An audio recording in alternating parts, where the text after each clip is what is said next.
Welcome into CBS News 24/7. I'm Elizabeth Cook. Another busy news day today. Here's a look at the four big headlines we are following at 4. Major moves at the White House as President Trump announces that Secretary of State Marco Rubio will replace Mike Waltz as interim national security advisor. So what's behind the shakeup and what's next for Waltz?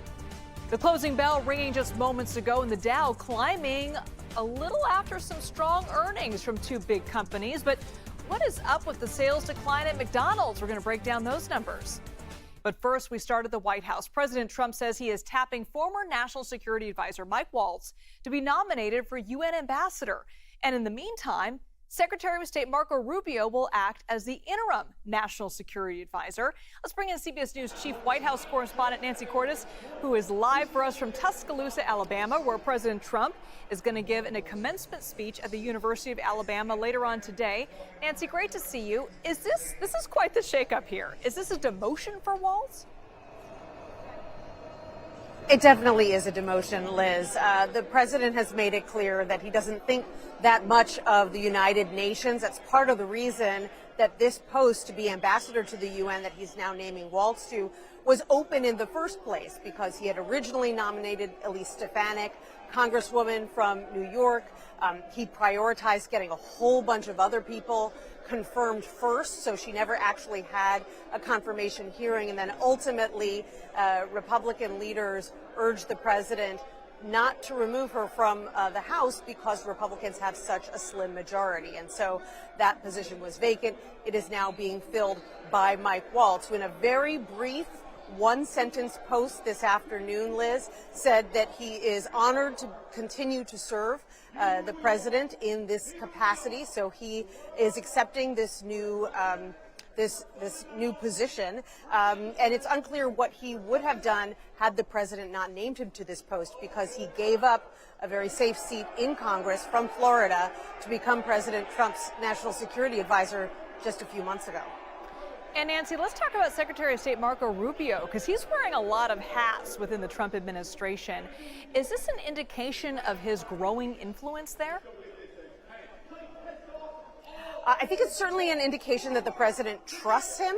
It's also an indication of the fact that there just aren't that many people with deep national security experience who could fill this very pivotal role until the president is able to figure out who's going to hold the role permanently instead. So Marco Rubio, his Secretary of State, the president has repeatedly praised the job that Rubio is doing. He'll now serve as interim national security advisor in addition to Secretary of State. And don't forget, he is also now overseeing USAID, which was placed under his portfolio at the State Department. And just for good measure, he is the head of the National Archives as well. Hard to see how one person could do all of those jobs, but he's going to be doing it for the foreseeable future. Yeah, that's a tremendous amount of responsibility there.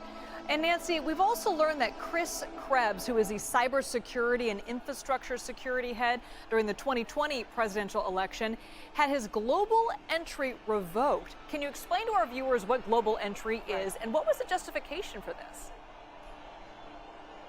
Sure. So global entry allows you essentially to bypass long lines when you're coming back into this country and you're going through customs, and it's available to anyone who's willing to do the work to fill out the application and have an interview.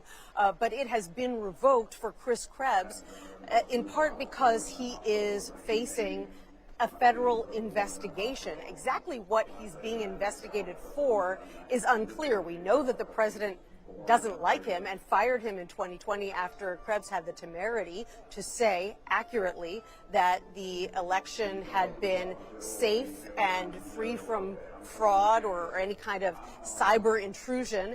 That came as President Trump was arguing the opposite, that somehow the election had been rigged against him. So he fired Krebs back then, and now that Trump is back in office, not only has he revoked the security clearance that Krebs had that enabled him to work in the cybersecurity industry. But now, on top of that, he has lost his global entry status, at least for now, which is kind of a formality and often can happen if you're under investigation. Nancy Cordes live for us in Tuscaloosa, Alabama. Thank you so much, Nancy. All right, we're keeping an eye on Wall Street as investors are reacting to strong earnings from two of America's biggest names in tech, Microsoft and Meta. The Dow up about 80 points, just one day after we learned the U.S. economy shrank in the first quarter of 2025. Let's take a look at our interactive stock market heat map brought to you by FinViz. It shows the top 500 stocks. As you can see, Meta and Microsoft landed very comfortably there in the green. And now all eyes are on Apple and Amazon, both set to deliver first quarter results any minute now. JD Durkin joins us live from the New York Stock Exchange. And JD, you're going to be listening to those earnings calls. But first, walk us through what happened on Wall Street today. Yeah, a nice little relief rally here, and as you laid out, a nice little positive session, ending the day in positive territory for the S&P 500, the Dow 30 components, as well as the tech-heavy NASDAQ. And we can't forget, of course, specifically when we talk about the broader market or the S&P 500, it is a market capitalization weighted index, and that means that the big splashy pro-growth, the big tech stocks, the names like Tesla and Apple and Microsoft and Nvidia and Amazon, they are disproportionately weighted. And what that means is that when those tech companies go up and to the right, the broader market tends to move along with it. And given that yesterday's earnings was far better than feared here on Wall Street for names like Meta as well as Microsoft, specifically because in this era of uncertainty over tariff policy, we heard reconfirmations from those two companies that they continue to plan to spend in terms of CapEx spending, which a lot of people weren't expected. That really put a lot of momentum behind those names trading here on Wall Street today. Helps explain a lot of the green we got on the big board, but as you said, it's all eyes on Amazon and Apple. We're going to get a lot more information from those tech giants coming up in the next half hour or so. Yeah, a lot of earnings data coming out right now, but one company in particular caught our attention, McDonald's. What's going on there? Yeah, exactly. Well, you know, McDonald's is the type of consumer staples company that's on the other side of the equation. So you got the big splashy tech companies on the one end, and then you got the consumer staples, the sorts of brands and companies that consumers kind of rotate into on a more day-to-day basis. And they're also kind of viewed in many parts as a bit of a recession play. If consumers do not necessarily feel good about their personal financial situation, if Americans are concerned about a potential recession at some point, you start to see a pullback in things like revenue and sales numbers for those companies. That's exactly what happened here with McDonald's. This was the worst quarter for McDonald's going back to era of COVID, and the second consecutive quarter of declining sales as well. Helps explain why the stock did have so much downward pressure, finishing the session down about 1.8%. And, you know, it's a company that's got 13,000 or so locations in the U.S., but more than 40,000 locations all around the world.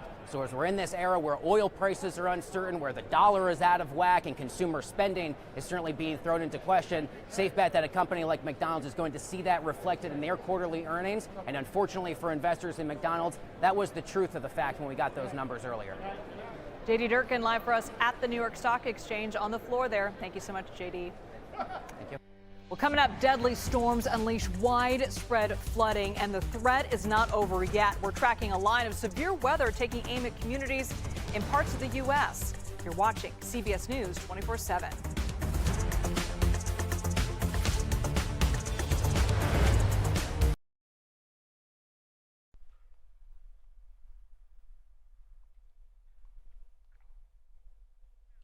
We are watching protests happening across the country and around the world, from Chicago to Phoenix and Paris, even to Greece. Demonstrators are seizing the moment to demand everything from higher wages to international peace and social justice. Let's get to CBS News correspondent Nydia Cavazos in Los Angeles, where thousands of protesters are marching across the city right now. Nydia, tell us what you're seeing. Liz, there are thousands and thousands of protesters here that have taken to the streets in downtown LA since early hours this morning, and they're here taking advantage of May Day, which is an annual march that is typically used to, represent workers' rights, immigrants' rights. But this year around, they're taking it as an opportunity to protest against the Trump administration, against the policies that are coming from Washington, D.C. And what we've been seeing here today is we've seen a lot of banners with Elon Elon Musk's face, because they're also protesting against him and his involvement in the White House since Trump took office in January.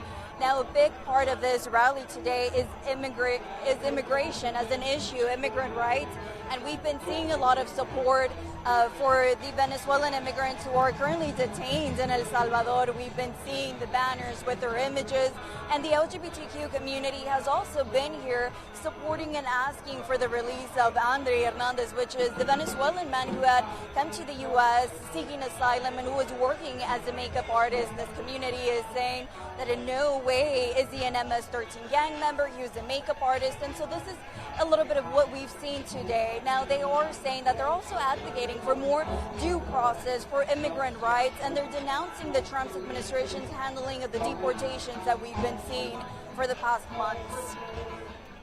CBS News correspondent Nydia Cavazos live for us in Los Angeles. Thanks so much, Nydia. Let's go now to CBS News Philadelphia's Dan Snyder. He's at another May Day rally where Senator Bernie Sanders is going to soon speak.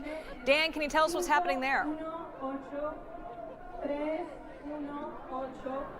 Hey, good afternoon. Good to be with you. And, better than tell you, how about I just show you what's going on here? Thousands of people have showed up on the north side of City Hall here in Center City, Philadelphia. This is the crowd just behind us. Then behind my photojournalist here, there are thousands of more people out in the street where Philadelphia police have blocked it off now for this large May Day rally. Right now we have labor leaders. We're going to have local labor leaders. We're going to have national labor leaders here speaking. And, of course, Senator Bernie Sanders going to headline this very large event that has drawn thousands of people out to Center City, Philadelphia. All right, that is CBS News Philadelphia's Dan Snyder. Dan, thank you so much. Our map's taking us to Syracuse, New York, where a group of high school lacrosse players have turned themselves into authorities after an alleged hazing scheme. The teens are accused of staging a kidnapping. Authorities say a player set up an evening out with 5 other younger players, and that's when their car got ambushed by other teammates. Authorities say at least one of them was holding a gun and a knife. One student says he was then tied up and thrown into the back of the car. So far, no charges have been filed. The Justice Department vows to appeal a judge's decision to release Mohsen Madawi. Federal agents detained the green card holder at his citizenship interview last month. Madawi was active in pro-Palestinian protests at Columbia University, but he was never charged with the crime. Jumping the map now to Oklahoma, where widespread flooding has killed at least 2 people in that state, and officials say one person died when their car got swept off the road by rushing waters. Video from above shows high waters covering streets and rescue crews searching for anyone who may be trapped in their cars. And an emergency evacuation is underway in Lexington as floodwaters are overtaking neighborhoods. I want to bring in Darren Peck to talk about this massive storm that's kind of just grown in size. And hitting the same part of the country for 2 days in a row. So I want to start out with that story. You've shown the flooding in Oklahoma. We've talked about some pretty severe weather that's gone through Texas. I brought the radar back to 24 hours ago. A lot of the flooding that we saw happen in Oklahoma was from this round 1. Watch what happens over the next 24 hours. We're going to take the radar from where it was yesterday. I'll show you what the last 24 hours has been like as we've seen the storm has marched across places like Kentucky, and it's now up in the Northeast. But what we need to watch now is what happens over the next 24 hours. So we're going to switch out live radar. And remember the location we were focusing on here in central and western Oklahoma? This is tomorrow morning, right there. Same exact spot. And what happened over the last 24 hours, as this heavier band of rain hit Oklahoma, it then continued to march south, and it developed a strong line of thunderstorms that moved through parts of Texas. Watch what happens. This is tomorrow throughout the day. So I'm taking us from the 7 a.m. rain again in Oklahoma. Watch the line as it moves into Texas again, and we now see another line of thunderstorms moving right through central Texas. Take a look behind me. What we've got up there on the visualization is tomorrow's rain. So what you're seeing there is the line of thunderstorms that develops through that eastern part of Texas once again. And if we switch the way we visualize this, where are the trouble spots for tomorrow? Almost in the same exact places we were looking at today. Look at that line going through the southeast part of the country. Let's come back to the virtual map for just one last look at this. Why does this part of the country keep having problems? This time of year, all that warm, moist air out here off the Gulf keeps getting pulled up. and fed into these storms. And if we visualize the component for severe weather, the deeper the shade of red shows you the higher concentration of energy for these things to develop. You can see the flow in the atmosphere. All that warm, moist air continues to get pulled in from the Gulf. Anyone who lives in this part of the country is very familiar with that for this time of year. But I think it helps the rest of us kind of understand why we're seeing the same parts of the country this time of year keep getting hit with the worst of this. It's so true. It feels like every week there's another storm in this part of the country. Spring, definitely spring, right through, Once you start to kind of recover from the last one, another one keeps coming. We'll be here tomorrow. All right, Darren, thank you. All right, an orb that scans your eyes is launching in cities across the U.S. I can't tell whether I think this is cool or creepy, but coming up, we're going to explain what it is and what it's going to be used for. Stay with us. You're watching CBS News 24/7.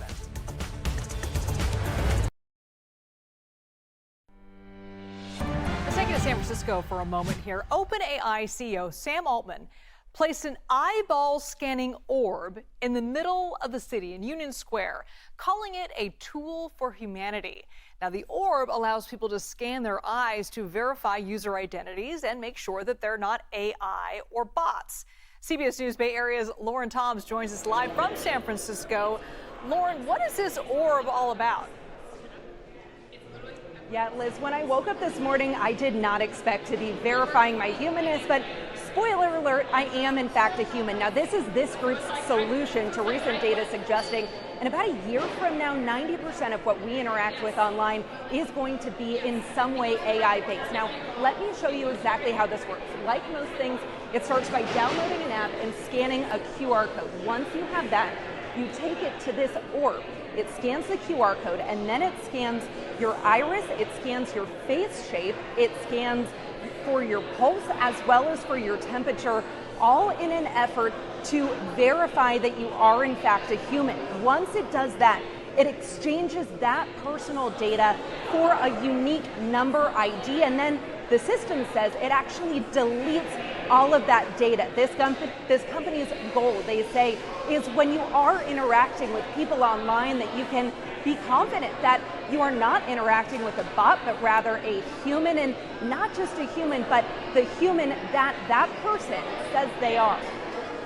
And Lauren, a lot of folks have some security concerns about these orbs. Why is it so controversial? Yeah, well, Liz, there's obvious privacy concerns here, and this group says they're aware of that. The solution, they tell me, is to not save any of this personal data. I just spoke with the chief architect of this system. Take a listen to what he had to say. What we've created is a service, and the service answers a single question.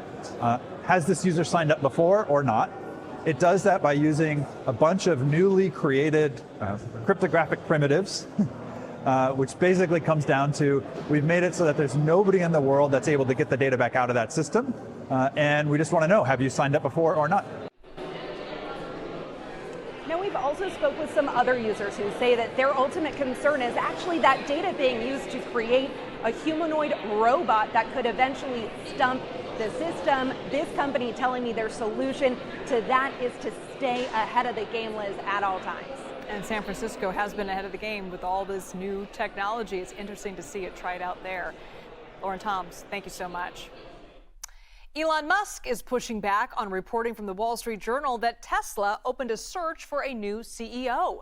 The Journal's report said Tesla board members reached out to several hiring firms to work on a formal process for finding someone to replace Elon Musk. It also said Tesla board members told Musk he needed to spend more time at the company. Now, keep in mind, this all comes after Tesla's first quarter sales and profit took a hit amid a backlash over Musk's role in the Trump administration and Doge. Elon Musk called the reporting false. Tesla's chair also responded. In a post to X, she said in part, quote, "This is absolutely false." And this was communicated to the media before the report was published. The CEO of Tesla is Elon Musk, and the board is highly confident in his ability to continue executing on the exciting growth plan ahead. Well, owning an Xbox is about to get a lot more expensive. Xbox says in the wake of President Donald Trump's tariffs, the price of a console will jump more than 25%. That means the Xbox Series X will go from about $500 to $600. And an Xbox Series S will go from about $300 to $380. The company says controllers and games are going to cost more as well. And tariffs could also impact your beauty routine. Salons here in the U.S. that rely on imported hair products warn that customers might soon have to pay a lot more just to get their hair done. Bianca Powell, who owns a hair salon in Denver, Colorado, says she has major concerns. Right now, she sources hair extensions from 16 factories worldwide, including India and China. My concerns are shipping times, because refilling inventory orders already takes about 2.5 weeks. So now we're going into a 3-week, possibly 3.5-week process. And then also higher prices, taxes, duties, and then tariffs. Now, Bianca says she spends about $100,000 just on products for her business each year, and she fears that cost could double, triggering a domino effect that eventually will impact prices that customers pay. All right, when we come back, we're going to get back to that breaking news. Marco Rubio to replace Mike Waltz as National Security Advisor on an interim basis. We're live on Capitol Hill with lawmaker reaction. You're watching CBS News 24/7.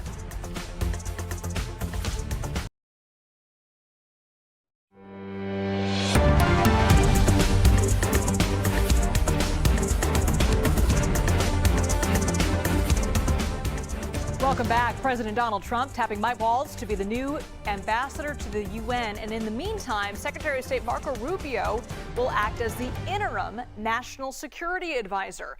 Let's bring in CBS News congressional correspondent Caitlin Huey-Burns live from Capitol Hill. Caitlin, what's the reaction been where you are on this shakeup? Well, a lot of whiplash. Lawmakers have been learning about these developments as soon as we have. In some instances, we had to say, hey, did you see this news coming out? Just given how much of a journey it's really been in terms of this story. So we started the day asking lawmakers about how they thought about Waltz at that point in time being shown the door when it came to his position as National Security Advisor. We heard from a Democrat and a Republican as an example. Take a listen to what they had to say. It's long overdue. I mean, he's the guy who started the unclassified text chain when there were classified channels available. It's his responsibility, but I also think Pete Hegseth needs to be fired as well. After all, Mr. Hegseth is the person who put the classified information on that text chain, who then also shared that same classified information on a separate text chain involving his wife. For crying out loud, these two people all need to be resigned. Well, fired. Well, listen, I'm frankly tired of hearing about Signal. I think the reality is we've sent troops to secure the border. We're putting terrorists back on their heels. In the last administration, we saw the biggest military disaster in a generation. We saw Russia invade Ukraine. The Houthis are emboldened. So this administration, we're cracking down on terrorists. We're securing our border. We're putting lethality in our military first. If Mike's leaving, that's the president's decision, and we support that. So you have Democrats saying that it's actually Pete Hegseth, the defense secretary, who should also be let go here. That's unlikely to be the understanding at this point. And then you hear Republicans really coming to Mike Waltz's defense, but saying ultimately this is up to the president. Now, there will be a focus shifted to Congress, because now Congress, the Senate, will have a say in Mike Waltz's future if he is to serve as the UN ambassador. As National Security Advisor, that was not a position that needed confirmation in the Senate, but UN ambassador does. And so he will have to face senators during a confirmation hearing, where you can expect likely the whole controversy over his use of that Signal chat platform to be brought up in a Senate committee hearing. That would, of course, be under oath, and that raises some questions about whether this administration wants that back in the spotlight. But that could be something to watch here, as he is apparently, according to the president, the new pick to run to be the UN ambassador. And Caitlin, also happening on Capitol Hill today, we knew a group of House lawmakers are going to meet with President Trump today. What's the status on this so-called big, beautiful bill?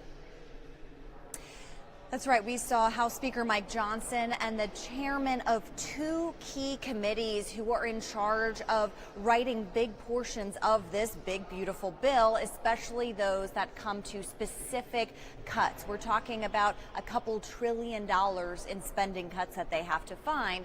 So these leaders went to the White House today to meet with President Trump. We've seen that journey being made very often, with House Republicans especially trying to get on the same page with the White House so they can present a united front here. Remember, the president is really key and critical here in terms of whipping up support for this bill in particular, because it is so closely tied to his agenda. He's been able to do a lot through executive order, as we've seen over the course of these 100 days.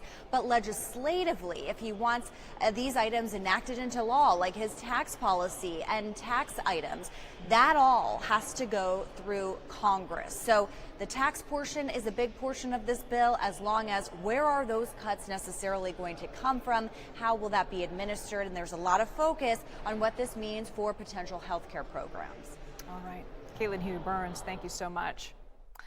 Now, prosecutors and lawyers for hip-hop mogul Sean P. Diddy Combs in a New York courtroom today. They met the juror for one last pre-trial conference, and just days before the start of Combs' sex trafficking trial. CBS News national correspondent Jerika Duncan is following the very latest developments.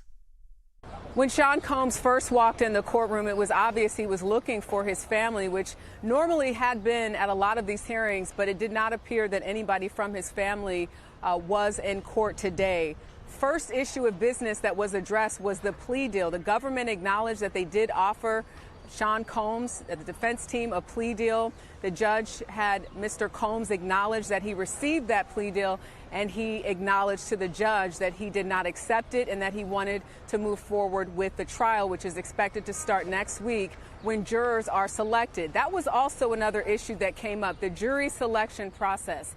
In the beginning, the government thought that they were going to have sort of this thing called a sequestering juror process, in which Combs would not be present for that. But the defense said that that would violate Combs' constitutional rights. So they were able to work something out where Combs will be present for the sequestering question portion of this jury selection. And another thing worth noting that happened today in court is we learned that 2 more attorneys will be added to Sean Combs' defense team. Again, he is facing sex trafficking and racketeering charges, which could lead to him being behind bars for the rest of his life if he's convicted. Again, though, Sean Combs saying he did nothing wrong and has pleaded not guilty to all charges. Back to you. Jerika, thank you so much. Meanwhile, a Nashville mom and former TV meteorologist says she has been battling online scammers for months. Bree Smith says her image was doctored to create explicit pictures and videos and then used to try to extort money from others. The FBI says sextortion scams like that have targeted tens of thousands of Americans in just the past year. Now, Smith sat down with CBS News' Nicole Valdez to tell her how she's fighting back. Strongest winds expected to be in downtown within the next 10 minutes. For nearly a decade, Bree Smith was a familiar face in Nashville. I cry myself to sleep most nights. Mostly because I don't want my kids to see me. But in January, she stopped appearing on the local CBS station, a decision she made after months of fighting against deepfakes, simulated online images or videos that can seem realistic. When did you first realize that there was something wrong happening? Yeah, I got an email from someone saying, Bree, I think you should know that there's an impersonator. The deepfakes quickly multiplied, offering private dinners, even intimate acts, in exchange for hundreds of dollars, and targeted anyone who might recognize her. This is a Google sheet, only a week old, and in a week, there are 24, and I don't catch all of them. 24 different accounts? Mm-hmm. Yes, dear, it is me. It is really me. I hope. She showed us this video, which was fabricated to portray her saying something she didn't. I mean, you're basically taking someone's identity, you're weaponizing them. According to the FBI, more than 50,000 people were victims of sextortion last year. The most common target, teenage boys. These offenders Their whole game is to make money. Haley Elizondo tracks sextortion crimes at the National Center for Missing and Exploited Children. I'm not surprised that we are seeing adults also become the target of financial sextortion. Frankly, they're going to reach out to those whom can pay them. Let's go, Jake! Smith has found a new cause to champion. I don't know whose body my face was placed on. Using her voice to advocate for laws that would make sharing AI-doctored images without consent illegal. A bill Smith backed in the Tennessee Senate passed last week. These imposters are trying to take my story, and my story is mine. This is my life. I'm 43 years old, and I have worked hard, and I have loved well, and I'm not going to just roll over and take this. Now, while it's hard to prevent scams like this entirely, officials say the most important thing you should do if you think you've become a victim is to report it. The good news is change is happening nationally. A bill known as the Take It Down bill that would criminalize deepfakes and so-called revenge porn just passed Congress this week. Nicole Valdez, CBS News, Nashville. Coming up, a lunch invitation ends with 3 people being poisoned with toxic mushrooms. And now a woman is facing murder charges. All the details next. You're watching CBS News 24/7.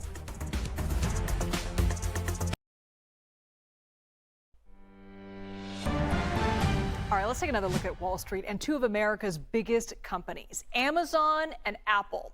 Both tech giants releasing their first quarter earnings calls right after the closing bell. CBS News contributor J.D. Durkin listened in on those earnings calls and joins us live again. All right, J.D., first up, let's talk to us about Amazon. Yeah, absolutely right. Well, I think it's actually a pretty comparable story for both Apple and Amazon, which is that the vast majority of the numbers reported in the last few minutes are very good. They beat street expectations. Unfortunately, some of the other pretty good numbers are simply pretty good and not good enough. So to start here with Amazon here, we did see a beat on top and bottom line. That means revenue or sales numbers better than expected and earnings per share also better than expected. The key pain point for this last quarter for Amazon is AWS. That's Amazon Web Services. It's very powerful cloud computing platform. AWS powers everything from the federal government to Fortune 500 companies and smaller tech companies as well. And it just appears as if the company struggled a little bit for this last quarter. And we're really seeing that reflected in the after-hour stock movement for Amazon. That stock is currently trading down, believe it or not, about 4%, which means the stock has lost 4% of its value between 4 o'clock and where we are right now. The company did say that, quote, tariffs and trade policies could impact the guidance or the forecast, the sort of blueprint for the company moving forward. Added to the list of many companies here who are certainly unforward of the tariff-related platform that you move forward with, or the path moving forward, and certainly a lot of uncertainty for Amazon this quarter. Yeah, a lot of consumer uncertainty too with all of this. And JD, can talk to us about Apple. Yeah, and a pretty comparable story for Apple in that, much like Amazon, it beat on revenue and sales, it beat on earnings per share. But the real challenge here for Apple was its services component. I don't know if you're like me, I'm a big fan of the show Severance, and fans who know Apple TV Plus, that is part of the services packages for Apple, as are things like Apple Music and its App Store and lots of other things. Services revenue was unexpectedly a little bit light for the quarter at Apple, and we are currently seeing shares of Apple down about 2.5%. This is, of course, a company that has large revenue exposure to India, Vietnam, but really in particularly China. So a bit of downward pressure for the quarter on services. But we're also seeing a little bit of a dip more than expected in wearables. One thing that's worth noting here, Tim Cook, many people here on Wall Street say that the CEO of Apple is 90% CEO, 10% politician. The popularly held view here on Wall Street is that if there is any influential tech CEO who manages to have his own company sidestep the worst of the tariff tit for tat, it is Apple, despite the fact that the company does have such extraordinary revenue exposure, and you would think would really be caught in the back and forth between Washington and Beijing. Tim Cook successfully led this company out of the worst of the tariffs during Trump 1.0. Many people here on Wall Street optimistic he could do it again. And he was front and center at Trump's inauguration, as were many other tech CEOs. J.D. Durkin live for us on the floor there at the New York Stock Exchange. Thanks so much, J.D. All right, news we are following around the world. At least 2 people are dead and more than a dozen hurt after a Russian drone attack on Odessa, Ukraine. The state emergency service reported damage to a residential building and had to evacuate 200 people living there. A school and a supermarket were also damaged. Israeli Prime Minister Benjamin Netanyahu says rapidly spreading wildfires near Jerusalem could reach the city. He's declared the situation a national emergency. Police have closed the main highway between Jerusalem and Tel Aviv and have evacuated residents as well. Thousands of people had to leave. Aircraft are coming in from Italy and even Croatia to help fight these fires. New details revealed in court in the case of an Australian woman accused of killing 3 people with toxic mushrooms. Aaron Patterson's ex-husband says he declined the lunch invitation because it made it uncomfortable. So prosecutors say she invited her ex-husband and 4 of his family members to the lunch, saying that she needed to tell them about a health issue. She is charged with killing 3 of those family members. The 4th survived. She claims the deaths were a terrible accident. All right, let's bring up our TikTok tube. Our CBS News social team has so much great content, including a disturbing discovery for construction workers in Greece. Take a look at this. Construction workers in a park in Greece were putting in benches when they accidentally came across a skeleton. So they put down their motorized tools, got their pickaxes and shovels, and continued digging and found more and more skeletons. A total of 33 skeletons were unearthed, and they belonged to people who were executed during the Greek Civil War in the 1940s. And many of them had bullet holes in their skulls. So these dozens of people were buried near the Yedi prison, which was used to torture and execute communist sympathizers during the Greek Civil War. So we know Greece as this treasure trove of ancient artifacts, but these bones are less than 100 years old. Still, they have a really big historical significance because it's estimated 150,000 people were killed during this conflict. And many of the victims were barely adults. 2 teenage girls were executed while still wearing their school uniforms. While digging, they found a ton of other artifacts like jewelry. They also found a woman's high heel shoe. And for years after the war ended, they were still executing people who allegedly had affiliations with the Greek Communist Party or the KKE. And while the executions were made public, the graves were unmarked and kept a secret, so the family members of the victims had no clue where they were buried. And in addition to the 150,000 people who were killed, another 800,000 were displaced. It was seen as a very brutal early Cold War era conflict, and even CBS News journalist George Polk was killed after he depicted the far-right Greek government as corrupt. So now, researchers are collecting DNA from the skeletons, and they're asking family members of people who went missing to provide genetic samples so they can try and identify the victims. And the city said they're going to look for more unmarked graves so that people who died during this dark period of the Civil War and didn't get traditional honors in their death are now found.